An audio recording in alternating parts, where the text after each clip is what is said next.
श्री सरस्वती षोडश उपचार पूजा विधानम् पूर्वोक्त एवं गुणविशेषेण विशिष्टायां शुभतिथौ वाग्देव्याः अनुग्रहेण प्रज्ञामेधा अभिवृद्ध्यर्थं सकलविद्यापारंगता सिद्ध्यर्थं मम विद्या संबंधित सकलप्रतिबन्धक निवृत्त्यर्थं श्री सरस्वती देवी मुद्दिश्य श्री सरस्वती देवता प्रीत्यर्थं यावच्छक्ति ज्ञान आवाहनादि षोडश उपचार पूजां करिष्ये। ध्यानम्। पुस्तके तु यथा देवी क्रीडते परमार्थतः ततस्तत्र प्रकुर्वीत ध्यानम् आवाहनादिकम्। ध्यानमेवं प्रकुर्वीत साधनो विजितेन्द्रियः प्रणवासनमारूढां तदर्थत्वेन निश्चिताम्। अंकुशं चाक्षसूत्रं च पाशं वीणां च धारिणीं मुक्ताहारसमायुक्तं मोदरूपां मनोहरम्। ॐ सरस्वत्यै नमः ध्यायामि। अत्रागच्छ जगद्वन्द्ये सर्वलोकैकपूजिते मया कृतमिमां पूजां गृहाण जगदीश्वरी। ॐ सरस्वत्यै नमः आवाहयामि। अनेकरत्नसंयुक्तं सुवर्णेन विराजितं मुक्तामणियुतं चारुचासनं ते ददाम्यहम्। ॐ सरस्वत्यै नमः आसनं समर्पयामि। गन्धपुष्पाक्षतैः सार्धं शुद्धतो येन संयुतम् शुद्धस्फटिकतुल्याङ्गी पाद्यं ते प्रतिगृह्यताम्।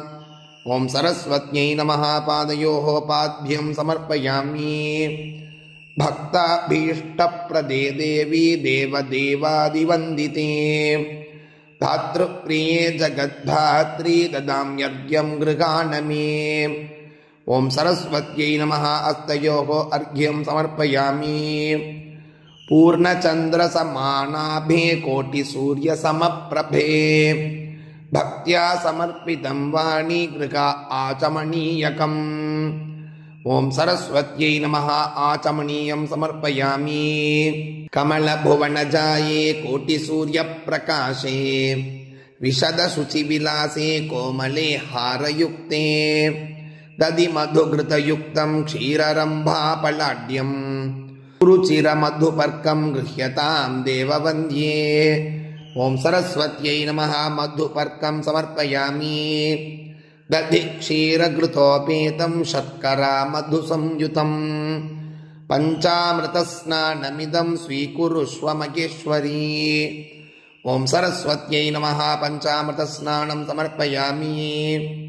शुद्धोदकेन सुस्नातं कर्तव्यं विधिपूर्वकम् सुवर्णकलशानीतैः नानागन्धसुवासितैः। ॐ सरस्वत्यै नमः शुद्धोदकस्नानं समर्पयामि। शुक्लवस्त्रद्वयं देवी कोमलं कुटिलालके मयि प्रीत्या त्वया वाणि ब्रह्माणि परिगृह्यताम्। ॐ सरस्वत्यै नमः वस्त्रयुग्मं समर्पयामि।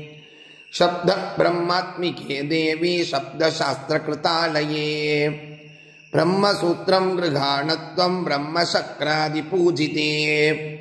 ॐ सरस्वत्यै नमः यज्ञोपवीतं समर्पयामि। कटकमकुटहारैर्नूपुरैः अङ्गदान्यैः विविधसुमणियुक्तैः मेखलारत्नहारैः कमलदलविलासे कामदे सङ्गृहीष्व प्रकटितकरुणाद्रे भूषिते भूषणानि। ॐ सरस्वत्यै नमः आभरणानि समर्पयामि।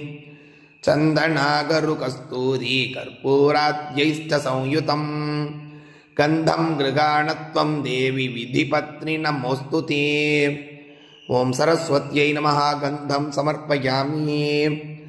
हरिद्रा कुङ्कुमोपेतान् अक्षतान् शालिसम्भवान् मया दत्तान् अनेकांश्च स्वीकुरुष्व महेश्वरी। ओम सरस्वत्यै नमः। अक्षतान् समर्पयामि।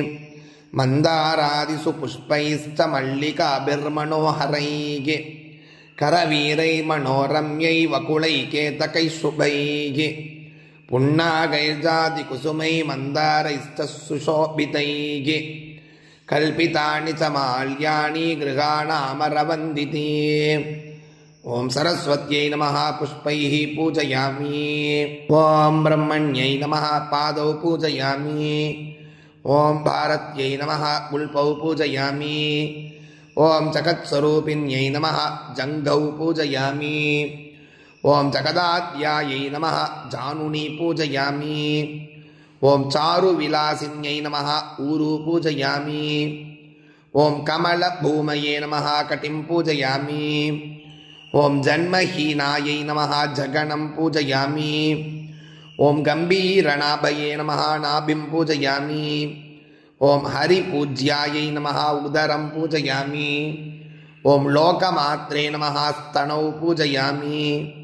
ಓಂ ವಿಶಾಲವಕ್ಷಸೇ ನಮಃ ವಕ್ಷಸ್ಥಳಂ ಪೂಜಯಾಮಿ. ಓಂ ಗಾನವಿಚಕ್ಷಣಾಯೈ ನಮಃ ಕಂಠಂ ಪೂಜಯಾಮಿ. ಓಂ ಸ್ಕಂದಪ್ರಪೂಜ್ಯಾಯೈ ನಮಃ ಸ್ಕಂಧಾನ್ ಪೂಜಯಾಮಿ. ಓಂ ಗಣಭಾಗವೇ ನಮಃ ಬಾಹೂನ್ ಪೂಜಯಾಮಿ. ಓಂ ಪುಸ್ತಕಧಾರಿಣ್ಯೈ ನಮಃ ಹಸ್ತಾನ್ ಪೂಜಯಾಮಿ. ಓಂ ಶ್ರೋತ್ರಿಯಬಂಧವೇ ನಮಃ ಶ್ರೋತ್ರೇ ಪೂಜಯಾಮಿ. ಓಂ ವೇದಸ್ವರೂಪಾಯೈ ನಮಃ ವಕ್ತ್ರಂ ಪೂಜಯಾಮಿ. ಓಂ ಸುನಾಸಿನ್ಯೈ ನಮಃ ನಾಸಿಕಾಂ ಪೂಜಯಾಮಿ. ಓಂ ಬಿಂಬಸಮಾನೋಷ್ಟ್ಯೈ ನಮಃ ಓಷ್ಟೌ ಪೂಜಯಾಮಿ. ಓಂ ಕಮಲಚಕ್ಷುಷೇ ನಮಃ ನೇತ್ರೇ ಪೂಜಯಾಮಿ. ಓಂ ತಿಲಕಧಾರಿಣ್ಯೈ ನಮಃ ಫಾಳಂ ಪೂಜಯಾಮಿ. ಓಂ ಚಂದ್ರಮೂರ್ತಯೇ ನಮಃ ಚಿಕುರಂ ಪೂಜಯಾಮಿ. ಓಂ ಸರ್ವಪ್ರದಾಯೈ ನಮಃ ಮುಖಂ ಪೂಜಯಾಮಿ. ಓಂ ಶ್ರೀ ಸರಸ್ವತ್ಯೈ ನಮಃ ಶಿರಃ ಪೂಜಯಾಮಿ. ಓಂ ಬ್ರಹ್ಮಸ್ವರೂಪಿಣ್ಯೈ ನಮಃ ಸರ್ವಾಣಿ ಅಂಗಾನಿ ಪೂಜಯಾಮಿ. ಓಂ ಸರಸ್ವತ್ಯೈ ನಮಃ ನಾನಾವಿಧ ಪರಿಮಳ ಪುಷ್ಪಾಣಿ ಸಮರ್ಪಯಾಮಿ. ದಶಾಂಗಂ ಗುಗ್ಗುಳೋಪೇತಂ ಸುಗಂಧಂ ಚ ಮನೋಹರಂ ಧೂಪಂ ಗೃಗಾಣ ಕಲ್ಯಾಣಿ ವರದೆ ಪ್ರತಿಗೃಹ್ಯತಾಂ. ಓಂ ಸರಸ್ವತ್ಯೈ ನಮಃ ಧೂಪಂ ಆಗ್ರಾಪಯಾಮಿ. ಕೃತತ್ರಿವರ್ತಿ ಸಂಯುಕ್ತಂ ದೀಪಿತಂ ದೀಪಮಂಬಿಕೆ ಗೃಗಾಣ ಚಿತ್ಸ್ವರೂಪೇ ತ್ವಂ ಕಮಲಾಸನವಲ್ಲಭೇ. ಓಂ ಸರಸ್ವತ್ಯೈ ನಮಃ ದೀಪಂ ದರ್ಶಯಾಮಿ. ಧೂಪದೀಪಾನಂತರಂ ಶುದ್ಧ ಆಚಮನೀಯಂ ಸಮರ್ಪಯಾಮಿ. ಅಪೂಪಾನ್ ವಿವಿಧಾನ್ ಸ್ವಾದೂನ್ ಶಾಲಿಪಿಷ್ಟೋಪಪಾಚಿತಾನ್ ಮೃದುಲಾನ್ ಗುಡಸಮ್ಮಿಶ್ರಿತಾನ್ ಸಂಜೀರಕಮರೀಚಿಕಾನ್ ಕದಳೀಪಣಸಾಮ್ರಾಣಿ ಚ ಪಕ್ವಾಣಿ ಸುಫಲಾನಿ ಚ ಕಂದಮೂಲವ್ಯಂಜನಾನಿ ಸೋಪದಂಶಂ ಮನೋಗರಂ ಅನ್ನಂ ಚತುರ್ವಿಧೋಪೇದಂ ಕ್ಷೀರಾನ್ನಂ ಚ ಘೃತಂ ದಧಿ ಭಕ್ಷಭೋಜ್ಯ ಸಮಾಯುಕ್ತ ನೈವೇದ್ಯಂ ಪ್ರತಿಗೃಹ್ಯತಾಂ. ಓಂ ಸರಸ್ವತ್ಯೈ ನಮಃ ನೈವೇದ್ಯಂ ಸಮರ್ಪಯಾಮಿ. ತಾಂಬೂಲಂ ಚ ಸಕರ್ಪೂರಂ ಪೂಗಣಾಗದಲೈರ್ಯುತಂ ಗೃಗಾಣ ದೇವ ದೇವೇಶಿ ತತ್ವರೂಪೀ ನಮೋಸ್ತುತೇ. ಓಂ ಸರಸ್ವತ್ಯೈ ನಮಃ ತಾಂಬೂಲಂ ಸಮರ್ಪಯಾಮಿ. ನೀರಾಜನಂ ಮೃಗಾಣತ್ವಂ ಜಗದಾನಂದದಾಯಿನಿ ಜಗತ್ತಿಮಿರಮಾರ್ತಾಂಡಮಂಡಲೇ ತೇ ನಮೋ ನಮಃ. ಓಂ ಸರಸ್ವತ್ಯೈ ನಮಃ ನೀರಾಜನಂ ಸಮರ್ಪಯಾಮಿ. ಪ್ರಣೋ ದೇವಿ ಸರಸ್ವತಿ ವಾಜಭಿರ್ವಾಜನೀವತಿ ದೀನಾ ಅವಿದ್ರವದತೋ ಯಸ್ತ್ವಾ ದೇವಿ ಸರಸ್ವತ ಉಪಭ್ರೂತೆ ಧನೇಗಿತೆ ಇಂದ್ರಂ ನವೃತ್ತದೂರ್ಯೇ ತ್ವಂ ದೇವಿ ಸರಸ್ವತ್ಯಾ ವಾಜೇಷು ವಾಜಿನಿ ರದಾ ಭೂಷೇವಣಸ್ಸಣಿಂ ಉದಸ್ಯಾಣಃ ಸರಸ್ವತಿ ಘೋರ ಹಿರಣ್ಯವರ್ತನಿಃ ವೃತ್ರಗ್ನಿ ವಟ್ಟಿಸುಷ್ಟತಿಂ ಯಾ ಕುಂದೇಂದುಸಾರ ಆರಧವಳಾ ಯಾ ಶುಭ್ರವಸ್ತ್ರಾವೃತಾ ಯಾ ವೀಣಾವರದಂಡಮಂಡಿತಕರಾ ಯಾ ಶ್ವೇತಪದ್ಮಾಸನಾ ಯಾ ಬ್ರಹ್ಮಾಚ್ಯುತಶಂಕರ ಪ್ರಭೃತಿಭಿಃ ದೇವೈಃ ಸದಾ ಪೂಜಿತಾ सा मां पातु सरस्वती भगवती निःशेषजाड्यापः शारदे लोकमातस्त्वम् आश्रिताभीष्टदायिनी पुष्पाञ्जलिं गृहाणत्वं मया भक्त्या समर्पितम् ॐ सरस्वत्यै नमः सुवर्णदिव्यमन्त्रपुष्पं समर्पयामि पाशाङ्कुशधरावाणी वीणापुस्तकधारिणी मम वक्त्रे वसेन्नित्यं दुग्धकुन्देन्दुनिर्मला चतुर्दशसु विद्यासु रमत्येया सरस्वती चतुर्दशेषु लोकेषु सा मे वाचि वसेच्चिरम् पाहि पाहि जगद्वन्द्ये नमस्ते भक्तवत्सने नमस्तुभ्यं नमस्तुभ्यं नमस्तुभ्यं नमो नमः ॐ सरस्वत्यै नमः प्रदक्षिण नमस्कारान् समर्पयामि यस्य स्मृत्या च नामोक्त्या तपः पूजा क्रियादिषु न्यूनं सम्पूर्णतां याति सद्यो वन्दे तमच्युतम् अपराधसहस्राणि क्रियन्ते हर्निशं मया दासोऽयमिति मां मत्वा क्षमस्व परमेश्वरी मन्त्रहीनं क्रियाहीनं भक्तिहीनं महेश्वरी यत्पूजितं मया देवी परिपूर्णं तदस्तु ते अनया ध्यानावागणादि षोडश उपचार पूजया भगवती सर्वात्मिका श्री सरस्वती देवता सुप्रीता सुप्रसन्ना वरदा भवतु मम इष्टकाम्यार्थसिद्धिरस्तु अकालमृत्युकरणं सर्वव्याधिनिवारणं समस्तपापक्षयकरं श्री सरस्वती देवी पादोदकं पावनं शुभम् ॐ श्री सरस्वती देव्यै नमः प्रसादं शिरसा गृह्णामि ॐ शान्ति शान्ति शान्तिः याज्ञवल्क्यकृत सरस्वतीस्तवम् याज्ञवल्क्य उवाच कृपां कुरु जगन्मातर्मामेवं हततेजसम् गुरुशापात् स्मृतिभ्रष्टं विद्याहीनं च दुःखितम्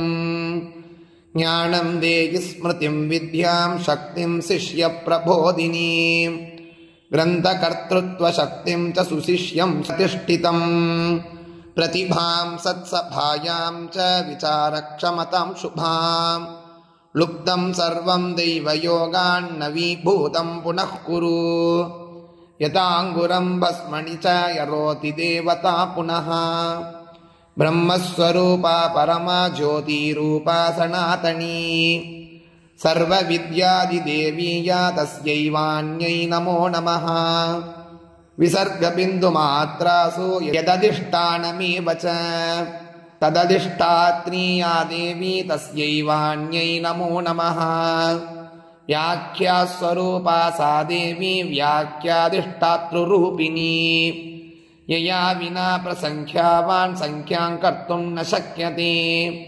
कालसङ्ख्यास्वरूपाय तस्यै देव्यै नमो नमः ब्रह्मसिद्धान्तरूपाय तस्यै देव्यै नमो नमः स्मृतिशक्ति ज्ञानशक्ति बुद्धिशक्तिस्वरूपिणी प्रतिभाकल्पनाशक्तिः या च तस्यै नमो नमः सनत्कुमारो ब्रह्माणं ज्ञानं पप्रच्छ यत्र वै बभूव मूकवत्सोऽपि सिद्धान्तं कर्तुमक्षमः तदाश्जगाम भगवान् आत्मा श्रीकृष्ण ईश्वरः उवाच स च तां स्तौति वाणीमिष्टां प्रजापते स च तुष्टावतां ब्रह्माज्ञया परमात्मनः चकार तत्प्रसादेन तदा सिद्धान्तमुत्तमम् यदाप्यनन्तं पप्रच्छ ज्ञानमेकं वसुन्धरा बभूव मूकवत्सोऽप्सिद्धान्तं कर्तुमक्षमः तदा तां च स तुष्टाव सन्त्रस्तः कश्यपाज्ञया ततश्चकार सिद्धान्तं निर्मलं ब्रह्मभञ्जनम् व्यासः पुराणसूत्रं च पप्रच्छ वाल्मीकिं यदा मौनीभूतश्वसंस्मार तामेव जगदम्बिका तदा चकार सिद्धान्तं तद्वरेण मुनीश्वरः सम्प्राप्य निर्मलं ज्ञानं ब्रह्माण्ड्यध्वंसदीपकं पुराणसूत्रं श्रुत्वा च व्यासः कृष्णकलोद्भवः तां शिवां वेद दद्यौ च शतवर्षं च पुष्करे तदा त्वत्तो वरं प्राप्य सत्कवीन्द्रो बभूवः तदा वेदविभागं च पुराणं च चकारसः यदा महेन्द्रः पप्रच्छ तत्त्वज्ञानं सदाशिवम् क्षणं तामेव सञ्चिन्त्य तस्मै ज्ञानं ददौ विभुः पप्रच्छ शब्दशास्त्रं च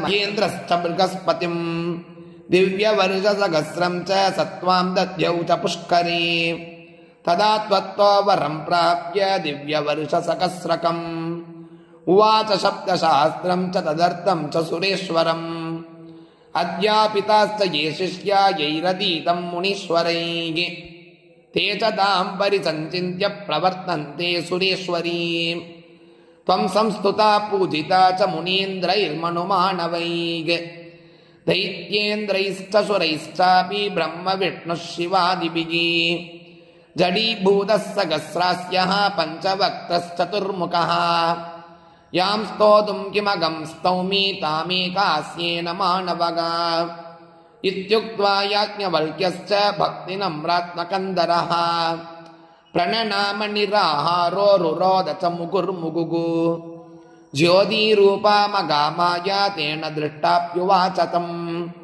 सुकवीन्द्रो भवेत्युक्त्वा वैकुण्ठं च जगामः याज्ञवल्क्यकृतं वाणी स्तोत्रमेतत्तु यः पठेत् स कवीन्द्रो महावाग्मी बृहस्पतिसमो भवेत् महामूर्खश्च दुर्बुद्धिः वर्षमेकं यदा पठेत् स पण्डितश्च मेधावी सुकवीन्द्रो भवेत् ध्रुवम् इति श्रीदेवी भागवती महापुराणे नवमस्कन्धे सरस्वतीस्तवं नाम पञ्चमोऽध्यायः। सर्वेषां सरस्वती कटाक्षः सिद्धिरस्तु।